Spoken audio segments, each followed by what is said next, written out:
ጠፍቷል። አይ አብርሃም አንቺን የመሰለ ሰው ለቆ በሚሄዱ በእውነት በጣም ነው ያሳዘነኝ። ግን እኔ ችግር የለውም ያው ምን አባባላ ለወሰደሽ የወንድምህን ሚስት እንደ ራስ አድርገህ ተንከባከባት ሲባል ሰምቻለሁ። ችግር የለውም ባይዘ እንደዚህ መቀመጥ ምን አያስፈልገውም። ካሁን በኋላ ባይሆን ትንሽ እንግዳም ሲመጣ ምንም ሲመጣ ይሄ ጀርባው ነው መታየት ያለበት አይደል? ፋሚሊ የአብርሽ ፎቶ አያስፈልግም። ያንንም እዛች ጋር ያለውን ቆንጆ ቆንጆ ፎቶ እንነሳና እኔና አንቺ እንደዚህ ወይ በትልቁ እኔ ግን ብዙም ፎቶ ላይ መለጠፍ አልፈልግም። አብዛኛው ጊዜ የሰው ልብ ላይ እንዲቀር ነው ፈልገው እና ብዙም በፎቶ ማመን ሰው አይደለሁም። ቁጭ በይ እንጂ ምንድን ነው ተረጋጊ እንጂ። ዛሬ ላወራሽ የአብርሃም ፎቶ አወረድከው። ከዛ በኋላ የተናገርካቸው ያሉት ንግግሮች ትክክል ነው አልገባኝም።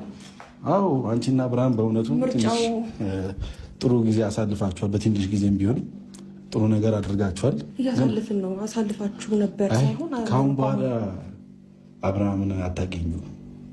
ለምን? ወይም ደግሞ አብርሃም ከአንቺ ጋር አይሆንም። ለምን? ምን ማለት ነው ኤፍሬም? ለዛም ይሄን ነገር ልነግርሽ ነው የመጣሁት። ምን አጠፋው ኤፍሬም? ምን አጠፋውበት ኤፍሬም? አብርሃም ላይ ምን አጠፋውበት? በጣም ነው የምትወጂው።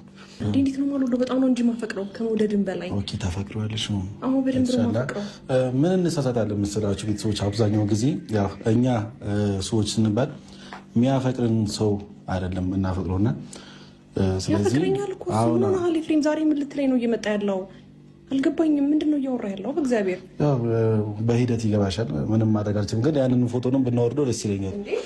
ሶፋ ከማቆሸሽብሽ ወይስ ሰራተኛ ይምጣ ወይስ ምን አይነት ችግር የለም። ቁጭ ለምናወራበት ነገር ካለ ቁጭ ለናወራ።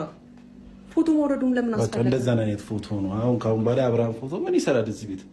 ቤትሽ እኮ ሙሉ ያምራል። ትንሽ ያበላሸው የእሱ ፎቶ ነውና ችግር የለውም። የእሱ ፎቶ ኖርማል ነው።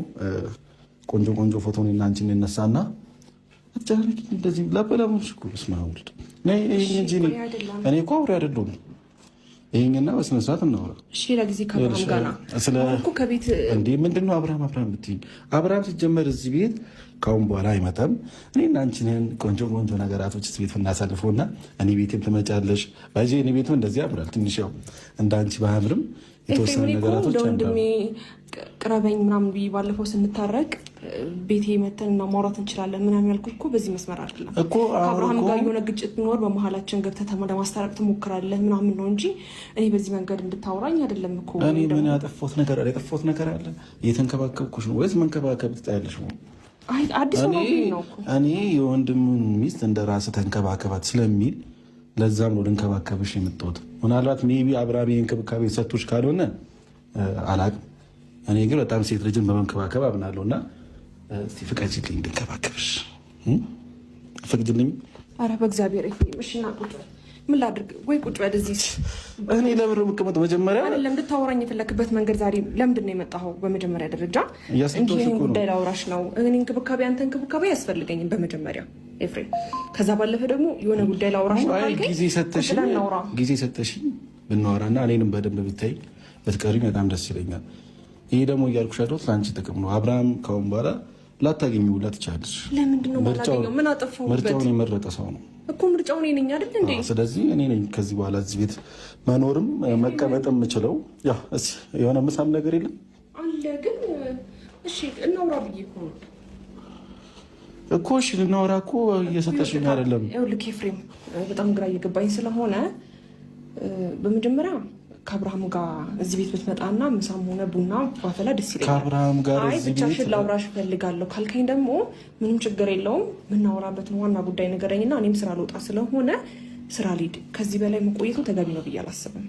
ኦኬ ለዛሬ ሊሆን ይችላል። ሜቢ ግን ከዚህ በኋላ እዚህ ቤት ብዙ ሰዓት ልቆይ እችላለሁ እኔ። አብርሃም ላልሽው ነገር ደግሞ አብርሃም ጭራሽ ከነ እዚህ ቤት ላይ መጣ ይችላል። ሜቢ ምናልባት ሜቢ ዳይሽ እንደዚህ አይነት ፍቅር ግን አላየሁም።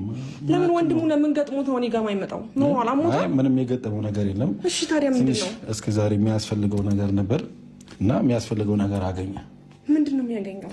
እኔ እሱ የሚያስፈልገው ነገር ሳላደርግለት ቀረሙ። ምን አደረገ? አዎ ትንሽ አንቺ ያው እሱ የሚያስፈልገው ነገር አልሰጠሽውም ነበር። እኛም እስከዛሬ ባይዞ እሱ ነገር ለማግኘት ፈልገን ነበር። አብርሃም የሚያስፈልገው ነገር ለማግኘት ፈልገን ነበር። መድኃኒቱን አገኘንለት። መድኃኒቱ ሲወስድ እኮ አሞት ነው ወይስ የምን መድኃኒት ነው? አዎ እስከዛሬ ታሞ ነበር ባይዞ አብርሃም። ትንሽ የአይምሮ አጋጥሞት ነበር። አሁን ግን ሰላም ነው። ይሄን እስከዛሬ የሚያስፈልገው ነገር ነበር ሰተነዋል። አብርሃም ምርጫውን መርጧል። እኔም ባይዞ ምርጬን ስለመረጥኩ ነው ወደዚህ ቤት ያቀናሁት። ሄርሜላ ጋር ልሄድ እና ከሄርሚ ጋር እስኪ አሪፍ ጊዜ ደግሞ ላሳልፍ ዝሪ ብዬ ነው። እና አንቺ ግን በጣም እያስጨነቅሽኝ ነው እንዴ! በጣም እያስጨነቅሽኝ ነው። የአይምሮ በሽተኛ ሳይሆን ትንሽ አይምሮ ያመው ነበር። እስከዛሬ ማግኘት የሚችለው ነገር ነበር፣ ግን ያው እስከዛሬ ማግኘት አልቻልንም ነበር። አሁን አግኝተን ሰተነዋል እና ሰላሙ ተመልሷል። አሁን ያ ሰላሙ ሲመለስ ደግሞ ወደ አንቺ ሊመጣ አይችልም፣ የታወቀ ነገር ማለት። ስለዚህ ያው እኔ ደግሞ መምጣት ስለነበረብኝ አንቺ ጋር መጣሁ። ኤፍሬም እኔ ምን አደረግኩኝ ማለት ለምንድን ነው ሰላሙ ሲመለስ ምናምን የምትለው? ሲጀምር ልጁ ጤነኛ አይደል እንዴ? በቃ እሺ፣ አሁን ነገሮችን በጣም እያወሳሰብክብኝ ስለሆነ አዎ በቃ ነገራቶችን አንዴ ትተን እኔና አንቺ ጊዜ እናሳልፍ እስኪ። እንዴት ነሽ? ና ሄድምዬ